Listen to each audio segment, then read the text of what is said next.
Roe v. Wade got overturned, we were concerned that the supply of people taking care of pregnant women would diminish. We were interested in see what would happen.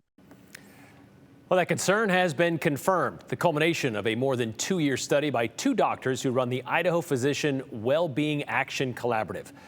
What's been known for a while now, Idaho has the worst ratio of doctors per capita in the entire country. In fact, the gem state is just above American Samoa, according to the Association of American Medical Colleges, when it comes to direct patient care physicians. So how could we fall any further? Well, beginning in August of 2022, with Idaho's near total abortion ban being triggered by the Dobbs decision overturning Roe v. Wade, Doctors Ed McEachern and Deb Roman wanted to see the impact the ban would have on OBGYNs in Idaho.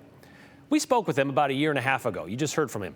In the middle of their study when they released some preliminary numbers. And at that point, they told us Idaho had lost 22% of obstetricians and gynecologists and more than half of the maternal fetal medicine specialists practicing in Idaho. They just up and left, leaving the state with about 5. Well, that study is now complete and peer-reviewed and published last month in the Journal of the American Medical Association. And their findings? The OBGYN situation in Idaho is worse than they expected.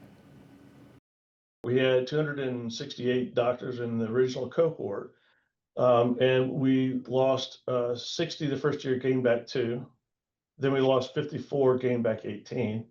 So a net loss of 94 or a total loss of 114 out of that first cohort.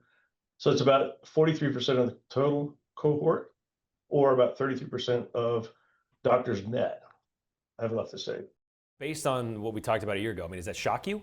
Yeah, I mean, it's, when Dr. Roman and I started this study, we didn't really have a hypothesis about what we would see. We actually thought something would change.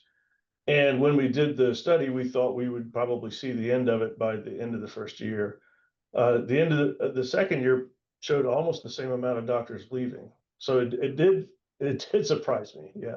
For Dr. Roman, we can bring 20 people in. What shouldn't be a surprise is the impact is more than mathematical. So when you lose people, 114 people out of 268, you can bring in 20 people, but that structure cannot be rebuilt in a very short time. In fact, it takes decades, and it takes cultivation of relationships where there's trust, and that takes time. I think that's one of the points, Brian, that I think is important for people to understand, is that underneath that, there's a story of our connections with each other and the stability of our communities. The big question that I asked last time that you said you weren't looking into and wasn't, and you can correct me if I'm wrong, if it was part of this study or not, was the why.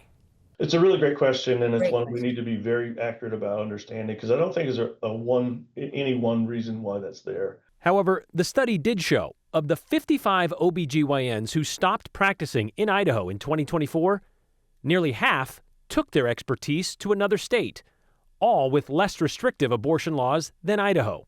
And McEachern and Roman's work focused on doctors' well-being, Ed and I do a lot of work around that, has shown them some signs.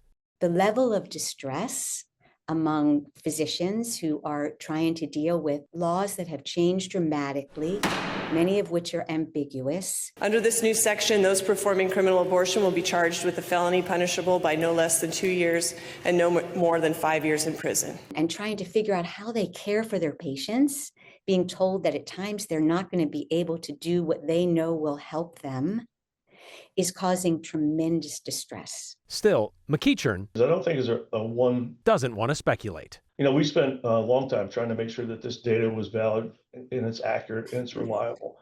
And I don't want to give answers to a why that's sort of a shoot from your hip question, because it's a very, very important question. And it matters in that it might point back to how we make things better. I think that's such an important point, is that this study has been brought forward so that there will be conversation. This is not about placing blame. It's not about making someone right or wrong. It's like, this is what we're facing, guys. What do you think we can do? What are some creative ways we can move forward together? Okay, so moving forward, I asked where we should be when it comes to how many OBGYNs are practicing in Idaho, and Dr. McEachern said we should have about 300. We have 174. We should be about 300. so barely above 50% of proper coverage. And speaking of coverage, the study also found most of Idaho to be barren when it comes to women's health care. We have 44 counties across the Gem State, and 85% of those OBGYNs I just mentioned, they practice in just 7 counties, and that leaves 23 OBGYNs to cover the remaining 37 counties.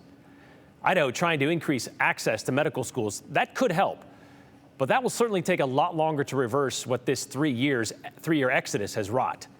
And about the big question of why, what they didn't include in this study, they may not have asked it, but we were told there is a study currently taking place that hopes to answer that very question.